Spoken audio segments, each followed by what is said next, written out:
குதிரை பேரத்தில் ஈடுபடுவது யார்? திமுக ஈடுபடுகிறது என்றால் திமுக தலைமையிடம் கேளுங்க. குதிரை பேரம் நடைபெறுகிறதா என செய்தியாளர் எழுப்பிய கேள்விக்கு விசிக தலைவர் திருமாவளவன் பதிலளித்து உள்ளார். இதை ஒரு வெகுமக்கள் கருத்தாக மாற்றுவதற்கு, ஒரு பப்ளிக் ஒப்பீனியனாக மாற்றுவதற்கு அவர்கள் எந்த முயற்சியும் எடுத்ததாக தெரியவில்லை. எங்கள் கட்சியை சீர்குலைக்க பார்க்கிறார்கள், இதை அனுமதிக்க மாட்டோம் என்ற குரலும் எழவில்லை. பொதுமக்களே இது நியாயமா என்று பொதுமக்களிடத்திலே முறையீடும் செய்யவில்லை. ஊடகவியலாளர்களும்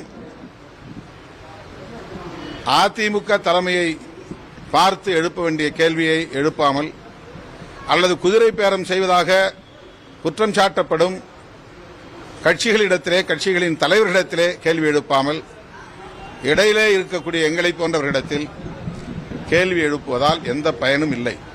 குதிரை பேரத்தில் ஈடுபடுவது யார்? தாவேக என்றால் தாவேக தலைமையை நேராக கேளுங்கள். திமுக ஈடுபடுகிறது என்றால் திமுக தலைமையிடம் கேளுங்கள். அதிமுக பாதிக்கப்படுகிறது என்றால் அதிமுக தலைமையிடம் இந்த கேள்வியை எழுப்புங்கள். அவர்களிடம் எந்த கேள்வியும் எழுப்பாமல் இதை திருமாவளவன் என்ன சொல்லுகிறார், அவர் ஏன் மழுப்புகிறார் என்று திருப்பிவாதம் செய்வது அர்த்தமில்லாதது, அல்லது அரசியல் புரிதல் இல்லாமல் பேசுகிற பேச்சு. பொதுவாக இந்த கேள்வி மட்டும் சொல்ல. செய்திகளை உள்ளது உள்ளபடி தெரிந்து கொள்ள ரெஃப்ளெக்ட் நியூஸை சப்ஸ்கிரைப் பண்ணுங்க.